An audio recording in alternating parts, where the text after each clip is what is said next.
Good day, everybody. Welcome to my minimalist slash and/or Iron Man guide for Ripper Demons in the Wilderness, semi-AFK. So I basically made this guide because I wanted to find a way to do Ripper Demon tasks in the Wilderness more AFK, and I found a way that works even with kind of lower level gear, or I should say for a high level player, low level gear, and very minimal abilities and other skills. Ripper Demons are a particularly scary Slayer task for many players, especially if you're not that used to them. But while the Wilderness is at this kind of more dangerous than non-Wilderness locations for most Slayer tasks, Ripper Demons have a very interesting mechanic in the Wilderness only that makes this method work only in the Wilderness, actually. So before I get into gear and skills and all that stuff, I want to mention that very quickly. So Ripper Demons are known for their mechanic where they have their adrenaline bar that fills up, and once it fills up, they jump in the air, and if they land on you, it's an instant kill. They don't do this in the Wilderness if they attack you first. And in the Wilderness, they're in multi-combat, always aggressive areas, so if you don't attack them, they will come to you always without the need of an aggression potion or anything like that. That being said, you need to be very careful to not attack them first in the Wilderness because they will have that stamina bar. But if you just sit there in the right place, they will come to you, and you, with the setup I'm going to describe, you can tank all the damage that you need to from them. And as I mentioned, my abilities and gear and everything is pretty minimal here since this is an Iron Man account, but I'm still getting 2 to 3 kills per minute, more on the side of 3 kills per minute, which is pretty good for demons, I think. So let's get into gear for starters. I am using tier 85 magic weapons here, and I recommend no lower than that for these things. If you don't have that yet and you want to try this with tier 80, go for it. It should be okay, but you'll probably want to use Earth spells since that's what they're weakest to. I'm using Exsanguinate here, which is a fire spell. They have a good bit of defense against that, but it still works, and the damage boost helps that you get from Exsanguinate. As for armor, I am using a mix of Sea Singers and Ganodermics since that's what I have right now. I think with tier 75 tank magic armor, and I will say that tank magic armor is required for this method, you should be fine. The higher armor, the better. Honestly, I would go no lower than maybe a combined like tier 80, which I think is what I have here. I think that's what it adds up to, right? Some tier 75, some tier 88, whatever. So let's just say tier 80 tank armor for magic at a minimum. I don't have much else besides that. At this level of gear, I will say that I have tried using a Slayer helmet instead of a Sea Singer helmet, and I've even tried Demon Slayer gauntlets, because I have those, for the 4% damage boost against Demon. I've noticed for this setup and for this level of gear, it is much more sustainable to wear full magic tank armor and even avoid using the Slayer helmet, because we will be using Animate Dead for this method that I'll get into in a little bit. Actually, right now. That's it for gear. The next requirements are Animate Dead as a hard requirement for this, and Exsanguinate is strongly recommended for the damage boost, like I mentioned, that it gives you, or at least an Earth Ancient Magic spell. If you use Animate Dead with this tier of magic tank armor, you will be able to pray deflect from melee and not move at all, even tanking the Ripper Demon's death mechanic, which, if you don't know already, upon death, Ripper Demons do this crazy thrashing spinning maneuver, and they hit you several times for actually a lot of damage. But as you can see with my Animate Dead setup, the damage is greatly reduced, and they should hit you for around 100 damage per tick only, which is easily recoverable and tankable with a Vampyrism Aura. For my particular setup with my tier of magic tank armor, I noticed that if I swap out any of the Sea Singer pieces for a Slayer helmet, like I mentioned, or Demon Slayer gloves, the damage that I end up taking from them, especially from that death mechanic, is doubled at least. So for my purposes here, I avoid using the Slayer helmet and anything except for magic tank armor. This can be remedied or helped by having the tier 90, what is it called? The Slayer base camp fully The Anachronia Base Camp Slayer area fully upgraded. That's a better way to say it. If you do that, you can put your Slayer helmet on the stand in Anachronia there and always have those benefits, and then just use a magic tank helmet here. I just don't have the Slayer camp at Anachronia updated yet, so I have to deal with that. But anyways, before I digress too much,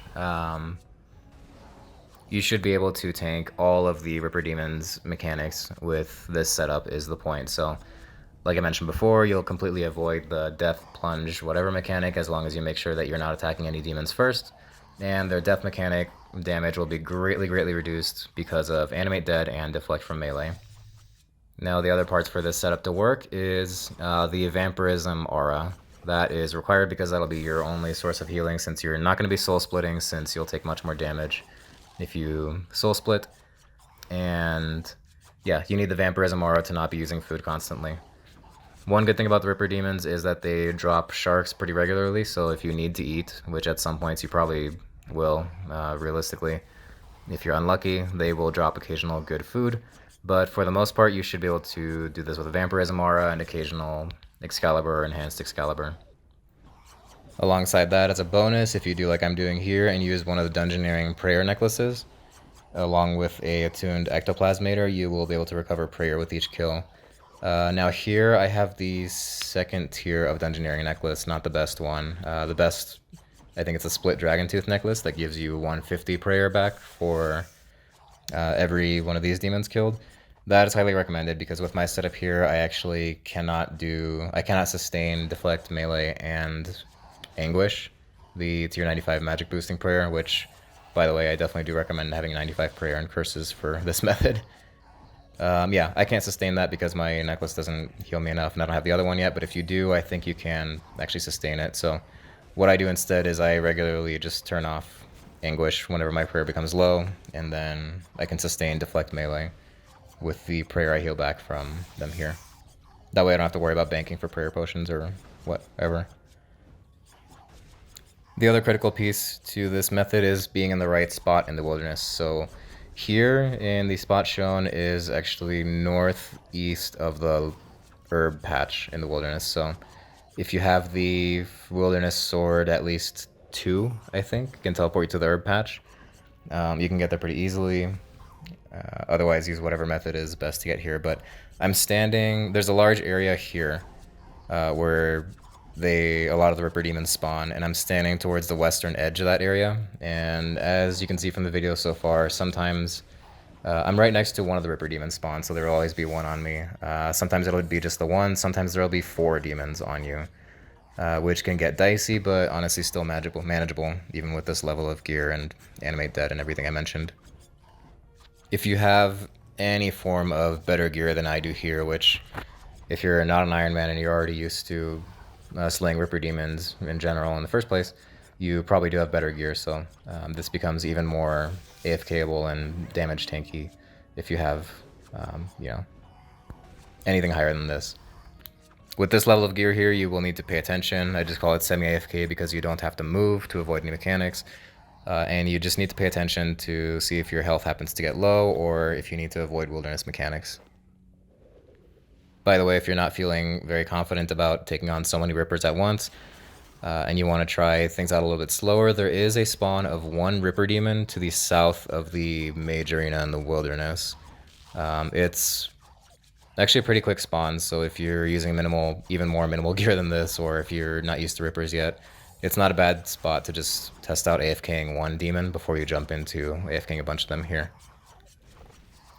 That's really all I have to tell you for this method of slaying Ripper Demons. The other thing to go over, because this is the wilderness, and that's one of the reasons that this is only semi-AFK, is how to dodge wilderness mechanics. So if you need to run for any reason because you get ambushed or a volcano hits you and your health becomes very low, make sure that you click away from the demons and surge away. Otherwise, if you run away from the demons, you may or may not know one of their other mechanics, is that if you're not standing next to the demons during combat and if you move away from them, they will like teleport to you and they will apply slaughter to you for extra damage, so that's not great. Honestly, Animate Dead reduces the damage from that a lot, but it's Still not ideal, so especially if your health is low and you need to run away, click away from them and surge. That will put you out of their attack range very quickly so that they don't follow you with the slaughter.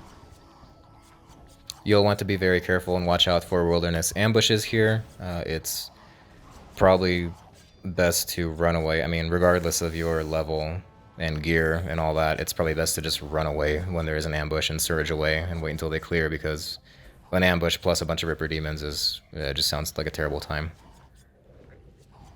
One other thing to be cautious of that I did not manage to record here because it happened before this recording earlier in the task, is that when the Slasher Demon appears, that is the elite version of the Ripper Demons. I read in the wiki, I think, that there's a guaranteed 1 Slasher Demon per task, so keep an eye out for it. Again, what I did to deal with this is I didn't want to deal with the Slasher Demon plus a bunch of Ripper Demons at once, so I surged away from the other demons and then just kind of went back and hit the Slasher Demon. The Slasher Demon will follow you if you get close and apply slaughter and all that, but it's fine.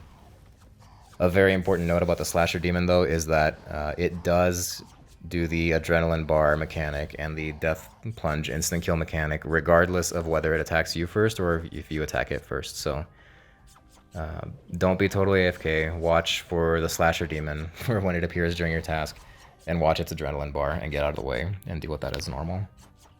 Surging once it jumps up is a great way to dodge that, I think.